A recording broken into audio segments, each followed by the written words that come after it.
Hello दोस्तों, कैसे हो आप सभी। आशा करती हूँ अच्छे होंगे। आज फिर आपको खुश करने वाली कहानी लेकर आई हूँ और इस कहानी को अंत तक ज़रूर देखें। मैं एक जवान शादीशुदा महिला हूँ। मेरी उम्र करीबन 26 साल है और मेरी शादी करीब 2 साल पहले ही हो चुकी है। पहले ही हुई, लेकिन मेरा पति विदेश चले गए हैं, जिसके बाद मैं अपने देवर के नज़दीक आ गई।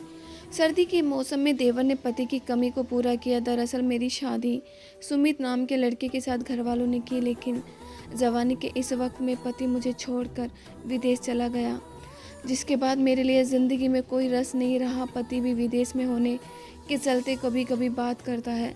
शादी से पहले मुझे विश्वास था कि मैं उसके प्यार करना सीख सकती हूँ और मैंने मन किया, लेकिन वो अभी तक मुझसे प्यार नहीं कर पाया। मैं हमेशा उसके प्यार के लिए तरसती रहती हूँ। वो काम में व्यस्त होने की शिकायत करता है। उसके पास मेरे साथ वक्त बिताने के लिए बिल्कुल भी समय नहीं होता। वो मुझ पर ज़्यादा ध्यान नहीं देता। सच कहूँ तो मैंने अपने जीवन में इतना अकेलापन शादी से पहले कभी महसूस नहीं किया था। और सभी तस्वीरें सांकेतिक है। इस कहानी में असली नामों को भी छुपा दिया गया है। पता सुमित के साथ चीज़ें बेहतर नहीं हो पाने की वजह से मैं अपना सारा समय अपनी सास के साथ बिताने लगी। सौभाग्य से वो एक बहुत ही प्यारी और देखभाल करने वाली महिला थी। वो भी मुझसे बात करना पसंद करती है। उनके साथ मेरा समय अच्छे से कट जाता है, लेकिन जब रात होती है तो मुझे भी लगता है कि दूसरी महिलाओं की तरह मैं भी अपने पति के साथ में रोमांटिक बातें करूं, लेकिन मेरी किस्मत में ऐसा नहीं था।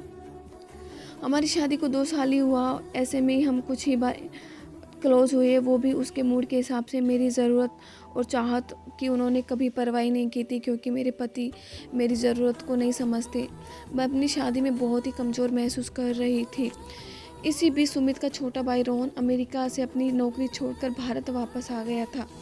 मैं उससे पहली बार मिल रही थी। मैंने उसे शादी में नहीं देखा था। ऐसा इसलिए क्योंकि उस समय वापस आने के लिए वीज़ा नहीं मिल पा रहा था उसको।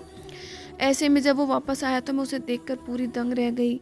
ऐसा इसलिए क्योंकि रोहन देखने में बहुत ही हैंडसम और उसके पास न केवल अच्छी खासी हाइट बल्कि उसकी आवाज़ भी बहुत ही अच्छी थी।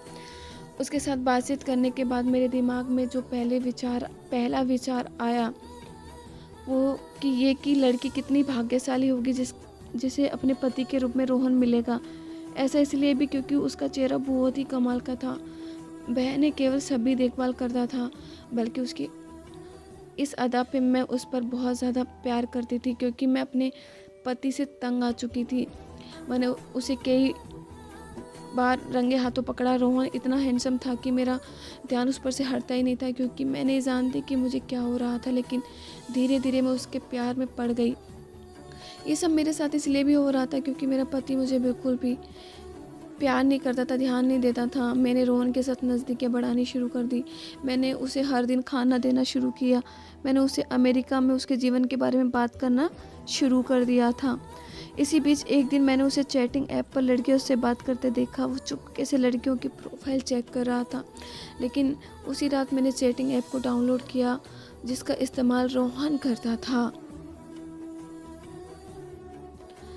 और अपनी एक नई प्रोफाइल बनाई। मैंने सूर्यास्त की और फेस करते हुए अपनी एक बहुत ही सुंदर तस्वीर लगाई, ताकि वो मेरा चेहरा ना देख सके। बल्कि यही नहीं, जैसे मैंने एक दिलचस्प बायो ऐड किया, वो मुझसे कनेक्ट हो गया था।